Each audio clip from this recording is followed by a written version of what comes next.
Saudara, banyak orang Kristen belajar firman Tuhan tapi tidak mengalami firman Tuhan sehingga hidup rohaninya kering. Tapi banyak orang kalau terlalu menekankan pengalaman dan tidak mau belajar firman Tuhan, nanti ngaur-ngaur. Nanti Tuhan itu diukur sesuai pengalamannya, padahal yang harus menjadi dasar pengalaman kita adalah pengetahuan kita tentang firman Tuhan.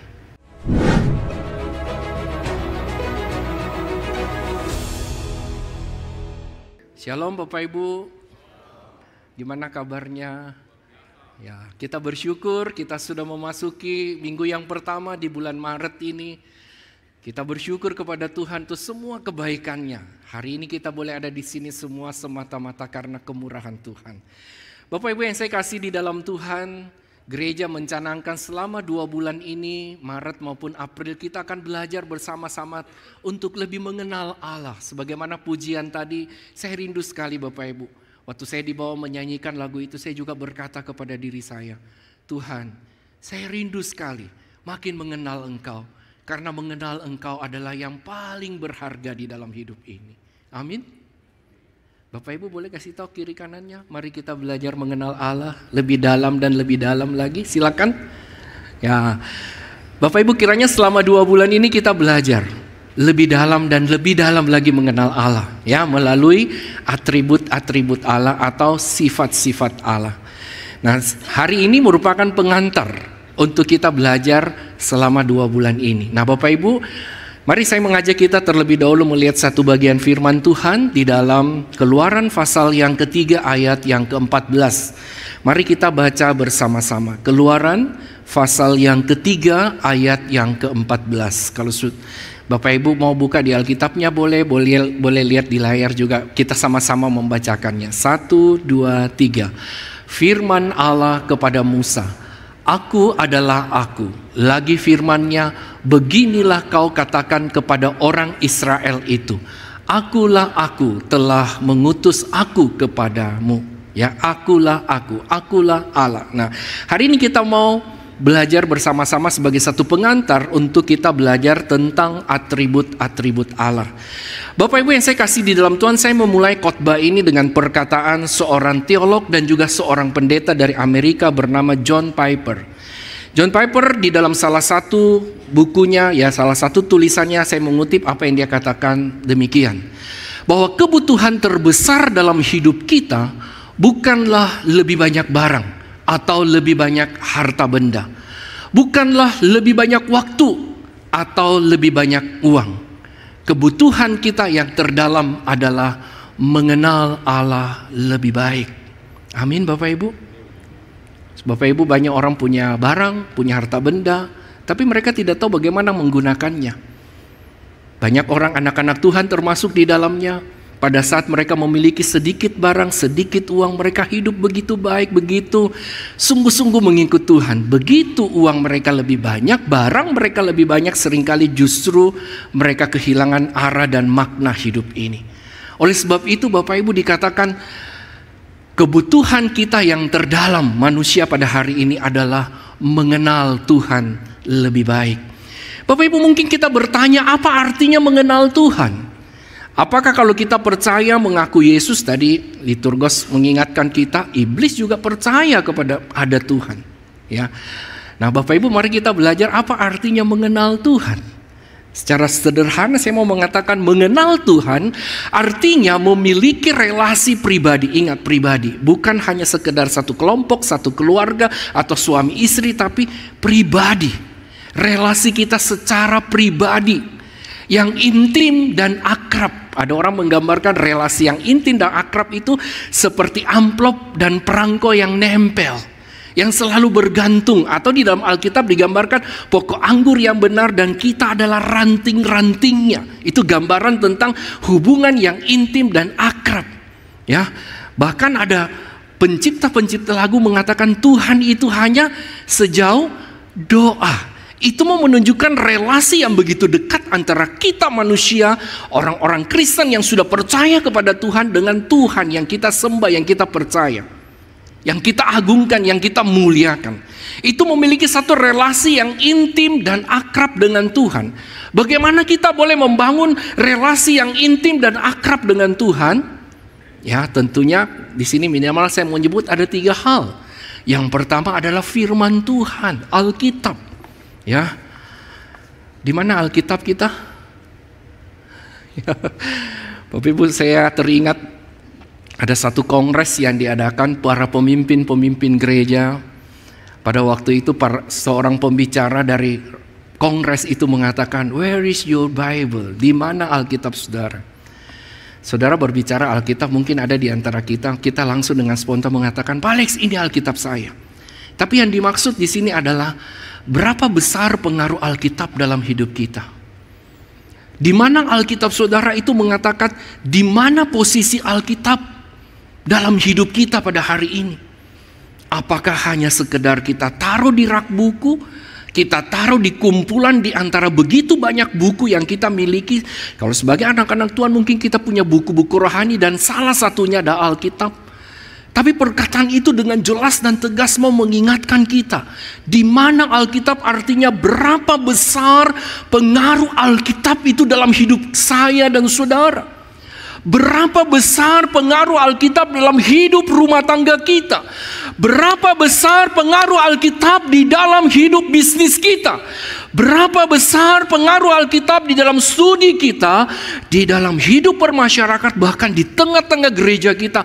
Berapa besar pengaruh Alkitab itu. Nah, kira-kira begitu Bapak Ibu. Bagaimana kita bisa memiliki relasi yang intim dan akrab dengan Tuhan melalui firman Tuhan. Saya kasih kode di sana 6M mengingatkan kita. M yang pertama, mendengar. Berapa kita rindu dan senang mendengar firman Tuhan. Yang kedua, membaca firman Tuhan. Berapa banyak waktu yang kita gunakan setiap hari untuk mengenal Tuhan dengan membaca Alkitab. Bukan hanya apa yang kita dengarkan lewat khotbah, lewat renungan, tapi apa yang kita baca sendiri. Berapa waktu yang kita gunakan untuk mempelajari Alkitab. Bukan hanya karena kita hamba Tuhan baru kita belajar Alkitab, tapi sebagai orang Kristen awam berapa banyak waktu yang kita gunakan untuk belajar Alkitab. Ya. Kemudian yang keempat, belajar menghafal ayat-ayat Alkitab. Saudara, bukan hanya waktu sekolah minggu, setiap minggu kita ada ayat hafalan. Saya melihat ada beberapa gereja Bapak Ibu, setiap minggu ada ayat hafalan. Saya pikir ya kita coba nanti lihat ya. Itu baik juga mengajar kita untuk menghafal ayat-ayat Alkitab. Kemudian setelah menghafal apa? Bagaimana kita merenungkan firman Tuhan. Artinya mengkaitkan hidup saya dengan firman Tuhan. Ya, firman Tuhan yang saya baca apa hubungannya dengan hidup saya. Itu kira-kira merenungkan firman Tuhan. Dan yang tidak kalah penting adalah melakukan firman Tuhan. Ya, jadi yang pertama kita bisa mengenal Allah, bisa memiliki relasi yang pribadi dan yang akrab dan intim dengan Tuhan melalui firman Tuhan. Yang kedua, kita bisa makin mengenal Allah dengan sering menghabiskan waktu dengan berbicara, berbincang-bincang kepada Tuhan. Melalui apa Bapak Ibu? Doa. Kita bersyukur sebagai anak-anak Tuhan, kita diberi kesempatan istimewa untuk bisa berbicara dengan Allah pencipta kita. Tapi permisi tanya Bapak Ibu, berapa banyak orang Kristen menggunakan hak istimewa, privilege ini untuk berbicara dengan Tuhan? Ya, banyak orang bilang doa itu adalah nafas hidup orang Kristen. Jadi kalau kurang berdoa, hidup kita seakan-akan mati ya, karena tidak bernafas. Doa merupakan sarana di mana kita bisa berbicara, membawa segala beban, segala kerinduan, segala hal yang ada di dalam hati kita untuk kita ungkapkan kepada Tuhan. Dan ternyata banyak orang Kristen melalaikan satu hal, yaitu bahwa di dalam doa kita mendengarkan Tuhan berbicara kepada kita. Bapak Ibu, seringkali kita menganggap doa itu cuma satu arah. Saya ngomong sama Tuhan, itu doa. Tidak Bapak Ibu. Alkitab dengan jelas dan tegas memberitahu kepada kita, doa selain kita ngomong sama Tuhan, di dalam doa itu Tuhan juga ngomong sama kita. Cuma masalahnya Bapak Ibu, seringkali kita lebih suka ngomong daripada mendengar. Setuju? Ya, kita terlalu banyak waktu ngomong aja kepada Tuhan, tapi kita jarang sekali menggunakan waktu. Kita tenang dan membiarkan Tuhan berbicara kepada kita. Yang ketiga, Bapak Ibu, kita bisa mengenal Tuhan lebih intim dan akrab melalui pengalaman hidup bersamanya. Saudara, banyak orang Kristen belajar firman Tuhan tapi tidak mengalami firman Tuhan sehingga hidup rohaninya kering. Tapi banyak orang kalau terlalu menekankan pengalaman dan tidak mau belajar firman Tuhan, nanti ngaur-ngaur. Nanti Tuhan itu diukur sesuai pengalamannya, padahal yang harus menjadi dasar pengalaman kita adalah pengetahuan kita tentang firman Tuhan. Nah, Bapak Ibu, dengan cara-cara ini kita bisa mengenal Tuhan dengan lebih baik. Dan dikatakan pengenalan ini dimulai pada saat kita percaya dan menerima Kristus sebagai Tuhan dan Juru Selamat secara pribadi. Dan bagaimana setiap kita melibatkan Tuhan dalam setiap aspek hidup kita. Nah, Bapak Ibu, yang saya kasih di dalam Tuhan, dengan kata lain, dari apa yang John Piper katakan, kita diingatkan bahwa pengenalan akan Allah adalah dasar dari kehidupan Kristen. Mati hidupnya kekristenan itu tergantung seberapa dia mengenal Allah dan dia bergantung kepada Allah. Ya, pengenalan akan Allah merupakan dasar kehidupan Kristen kita. Semakin kita mengenal Allah, semakin kita memahami siapa diri kita. Semakin kita mengenal Allah, kita semakin sadar dan tahu diri bahwa kita ini lemah, terbatas, tetapi Dia adalah Allah yang tidak terbatas itu. Semakin kita mengenal Allah, kita semakin memahami siapa diri kita. Dan yang lebih penting daripada itu, bagaimana seharusnya kita hidup. Ya. Nah, Bapak Ibu, salah satu cara penting untuk mengenal Allah adalah melalui atribut-atribut Allah. Bapak Ibu, mungkin kita bertanya, apa itu atribut atau sifat-sifat Allah? Atribut-atribut Allah adalah sifat-sifat yang melekat pada diri Allah dan yang mengungkapkan siapa Dia sebenarnya dan apa yang membedakannya dari segala sesuatu yang lain. Nah, salah satu contoh ayat Alkitab yang tadi kita baca, Keluaran pasal 3 ayat 14, di sini Allah menyatakan dirinya dengan nama Aku adalah Aku. Esher, Ehye, Asher, Ehye, ya kira-kira begitu. Nah, Bapak Ibu, nama ini bukan sekedar identitas, tetapi juga pernyataan tentang atribut Allah. Aku adalah Aku mengungkapkan atribut Allah tentang apa, Bapak Ibu? Dari kata aku adalah aku mengungkapkan tentang atribut Allah, tentang keberadaannya yang mandiri, tentang kekekalannya, tentang ketidakberubahannya, tentang kemahakuasaannya, tentang kemahatahuannya, tentang kasihnya yang Paulus katakan tinggi, dalam, luas, dan lebar itu. Dan juga tentang kekudusannya. Ya, Bapak Ibu, atribut-atribut Allah secara sederhana dalam Alkitab kita melihat dibagi atas dua kategori utama.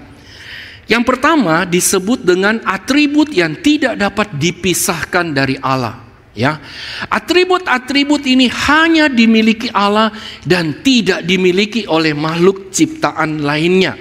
Misalnya, Bapak Ibu, Allah disebut Maha Kuasa. Artinya Allah memiliki kuasa yang tidak terbatas untuk melakukan segala sesuatu yang dikehendakinya.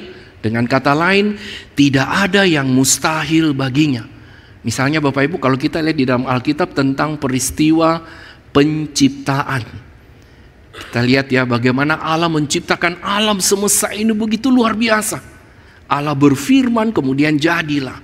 Kemudian waktu itu Dia menciptakan manusia, dan kita melihat kisah penciptaan ini menunjukkan Allah itu begitu luar biasa. Betul, Bapak Ibu?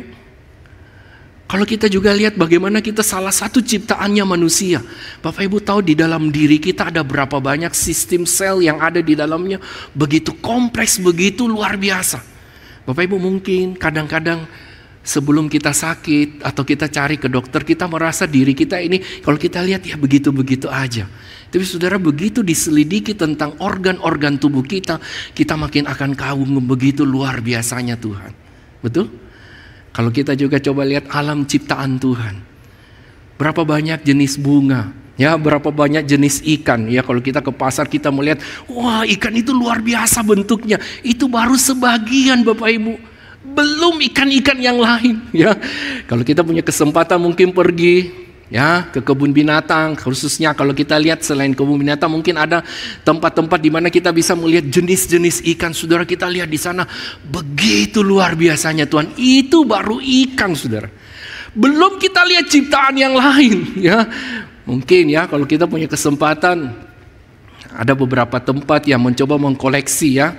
Misalnya di Manado ya, ada bulan-bulan tertentu ada koleksi tentang bunga-bunga. Kalau kita mau lihat lagi yang lebih banyak, mungkin kalau punya kesempatan ke Singapura, kita lihat di Garden of the Bay. Kalau kita punya kesempatan lagi melihat bagaimana pameran bunga di seluruh dunia, mungkin di Eropa, di Belanda biasanya diadakan, sudah kita bisa melihat baru bunga, Saudara. Nah, di sini kita diingatkan Allah yang kita percaya adalah Allah yang maha kuasa, Allah yang menciptakan segala sesuatu yang dikehendakinya dan tidak ada yang mustahil baginya. Kita juga misalnya melihat atribut yang tidak dapat dipisahkan dari Allah, yaitu Allah yang maha tahu. Next slide. Ya, Allah yang maha tahu. Nah, Saudara, di sini memberitahukan kepada kita bahwa Allah mengetahui segala sesuatu, bahkan kedalaman hati dan pikiran kita. Tidak ada yang tersembunyi di hadapan Allah. Saudara, menarik sekali pemazmur waktu dia mencoba mengenal Allah, dia tahu bahwa Allah itu adalah maha tahu.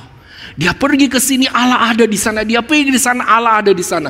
Itu menunjukkan dia tahu segala sesuatu. Dia tahu, ya, bahkan sampai kedalaman hati kita, dan juga dikaitkan dengan selanjutnya Allah adalah Allah yang maha hadir.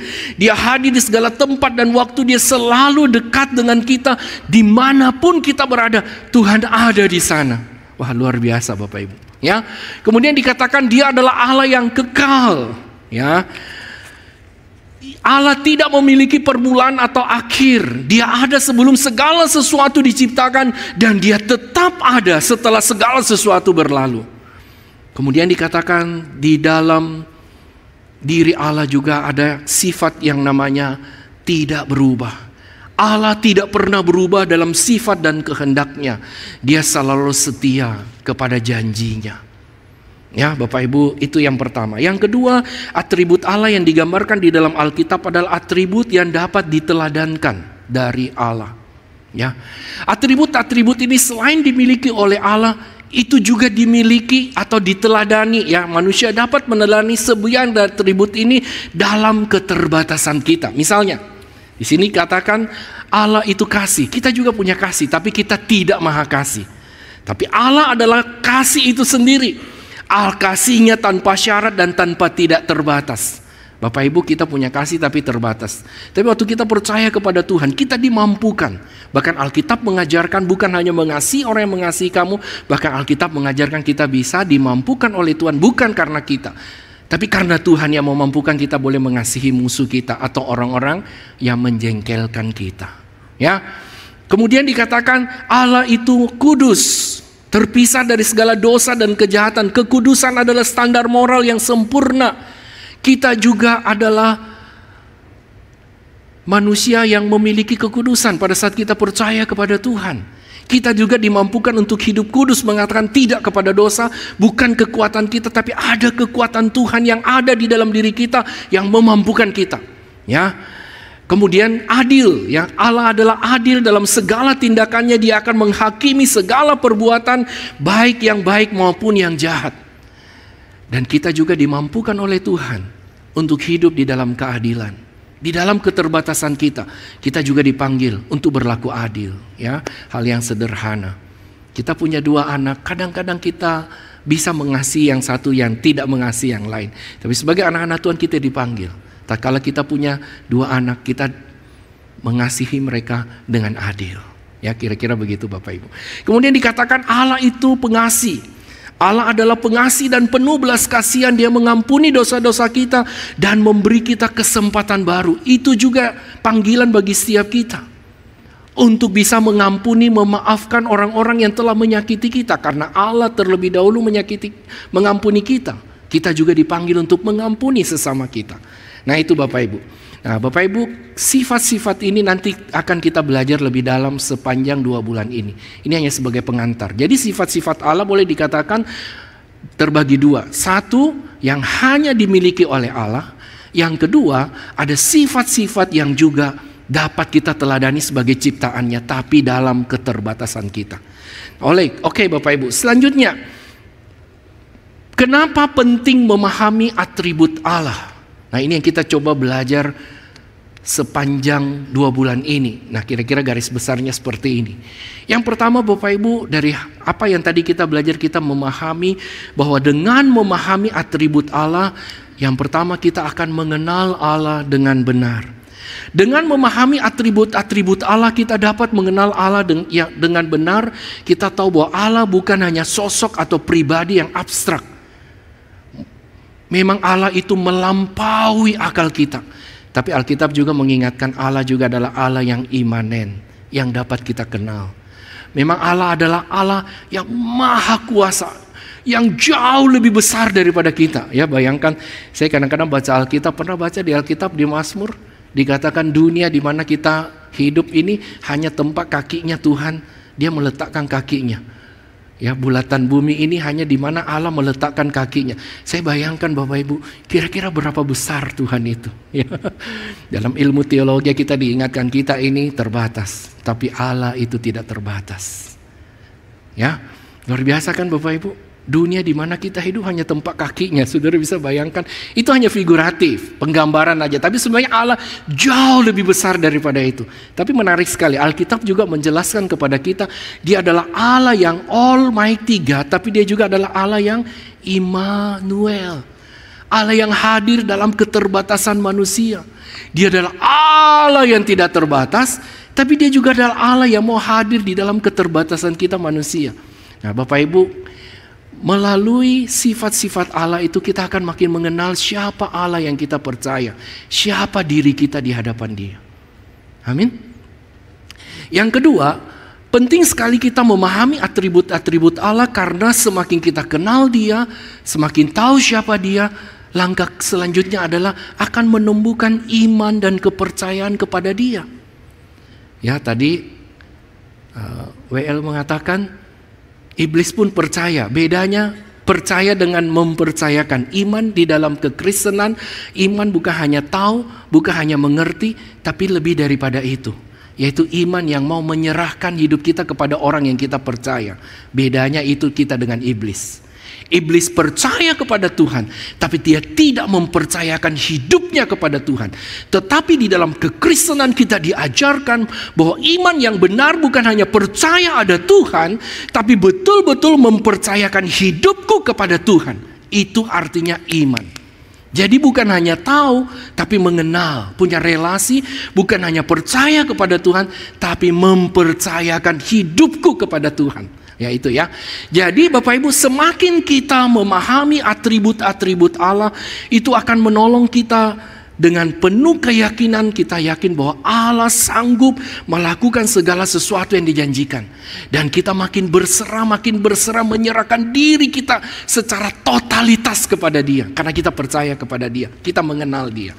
Yang ketiga Bapak Ibu, pentingnya memahami atribut Allah itu akan mendorong kita untuk meneladani Dia, memotivasi Dia. Seringkali kita mendengar hamba Tuhan mengatakan, kita rindu Kristus hidup di dalam hidup kita. Orang bisa melihat ada Kristus yang hidup di dalam hidup kita. Itu artinya apa? Kita belajar meneladani Kristus. Dengan kita memahami akan sifat-sifat Allah itu mendorong kita, memotivasi kita. Ya, karena Dia pernah menjadi manusia. Kita tahu ya, Ibrani, nanti kita akan lihat ada bagian mengatakan, Ibrani pasal 4, Dia adalah manusia. Dia adalah juga Allah yang menjelma manusia, yang mengalami kelemahan, kekurangan, keterbatasan kita. Itu mendorong kita untuk hidup makin hari makin serupa dengan Kristus. Sebagaimana misi kita pada tahun ini, menjadi komunitas yang, masih ingat 3B? Yang pertama apa? Berpusat pada Kristus. Kedua, bertumbuh melalui pemuritan. Yang ketiga, berdampak nyata bagi sesama atau dunia. Ya, berpusat pada Kristus. Ya, kita boleh dimotivasi terus untuk menjaga kekudusan hidup kita sebagaimana Allah yang kudus, Dia rindu kita sama seperti Dia. Kemudian yang keempat, tatkala kita memahami atribut-atribut Allah di dalam hidup kita, maka kita itu akan menghasilkan penyembahan yang benar. Karena kita sudah mengenal Dia dengan benar, kita akan memiliki sikap yang benar di dalam menyembah Dia, memahami siapa Dia. Bapak Ibu, seringkali di dalam khotbah ini saya mengingatkan dalam doa, bukan hanya tubuh kita ada di sini, tapi hati dan seluruh keberadaan kita fokus kepada Tuhan. Karena Bapak Ibu mungkin sering mendapat banyak kiriman-kiriman video, betul? Kalau gereja kita masih kecil, ya saya sering ngomong, saya pernah pelayanan gereja, kalau khotbah di satu gereja tidak sampai 100 orang, semua kita bisa lihat. Kecil kemungkinan orang tergoda untuk mengeluarkan handphone. Tapi gereja makin besar, ya kadang-kadang godaan itu muncul. Betul? Pertama awal mula cuma mau melihat, jangan-jangan ada panggilan penting. Lama-lama itu jadi godaan bagi kita. Seringkali kita ibadah, badan kita di sini, tubuh kita di sini, tapi hati kita pergi ke tempat yang lain. Betul? Itu baru ngomong hati, belum lagi tindakan. Saudara, suatu waktu saya pernah khotbah di satu tempat, ya saya kira-kira ngomong sudah 15 menit, saya lihat ada satu orang terus lihat terus ya. Dia tidak lihat saya, mungkin saya kurang ganteng ya, enggak apa-apa ya. Tapi saudara, saya melihat terus, saya sengaja dekatin, dia tetap melihat kepada handphonenya. Saya dalam hati berpikir, untung ini bukan zaman perjanjian lama. Bapak Ibu tahu kalau perjanjian lama, orang yang tidak menghargai Tuhan, tidak menghormati hadirat Tuhan, langsung apa? Langsung meninggal, betul? Nah, seringkali kita di dalam ibadah, ya saya selalu mengingatkan, kita semua juga saya sendiri. Mari kita fokus kepada Tuhan. Ya, semakin kita tahu Allah itu Maha Kudus, Allah itu Maha Hadir, tidak ada yang tersembunyi baginya. Dia tahu sampai kedalaman hati kita. Masa kita datang ibadah kita mau dengan hati yang tidak sungguh-sungguh? Betul enggak? Masa kita datang ke hadirat Tuhan, datang beribadah kepada Tuhan kita dengan sikap yang tidak benar? Enggak mungkin Bapak Ibu. Kalau kita semakin mengenal Allah melalui atribut-atributnya, akan menolong kita menghasilkan penyembahan yang benar, sikap hidup yang benar. Ya, kita akan menggunakan hidup kita dengan baik dan bertanggung jawab di hadapan Tuhan. Ya, oke. Nah, Bapak Ibu, yang terakhir, apa relevansinya atribut Allah bagi kehidupan kita hari ini? Saya akan membagi minimal ada 3 hal. Yang pertama, di tengah ketidakpastian, kita dapat berpegang pada kebenaran Allah, bahwa Allah tidak pernah berubah. Dia selalu setia pada janjinya. Ibrani 13 ayat 8 mengatakan apa? Tuhan Yesus sama kemarin, hari ini, dan selama-lamanya. Dia tidak pernah berubah. Tuhan yang kita percaya, Tuhan yang tidak pernah berubah. Dunia di sekeliling kita bisa berubah, tapi Dia tidak pernah berubah. Itu menjadi keyakinan, kepastian di dalam kehidupan kita. Yang kedua Bapak Ibu, di tengah krisis moral yang kita hadapi hari ini, kita dapat berpegang pada kekudusan Allah sebagai standar moral yang sempurna. Allah memanggil kita, Dia adalah kudus. Dia rindu kita juga boleh menyatakan hidup yang kudus di tengah-tengah dunia yang kudis ini. Ya, hidup yang benar di tengah-tengah dunia yang tidak benar. Allah memanggil setiap kita sebagai anak-anaknya untuk hidup di dalam kebenaran di tengah-tengah dunia yang tidak benar. Dan Dia rindu setiap kita boleh menjadi role model, menjadi teladan di tengah-tengah zaman yang bobrok ini, untuk tetap memiliki integritas hidup sebagai anak-anak Allah. Ya. Dan yang ketiga, yang terakhir, di tengah penderitaan, ya, di sini dikatakan kita dapat berpegang pada kasih dan belas kasihan Allah, karena Dia akan memberikan kita kekuatan untuk menghadapi penderitaan.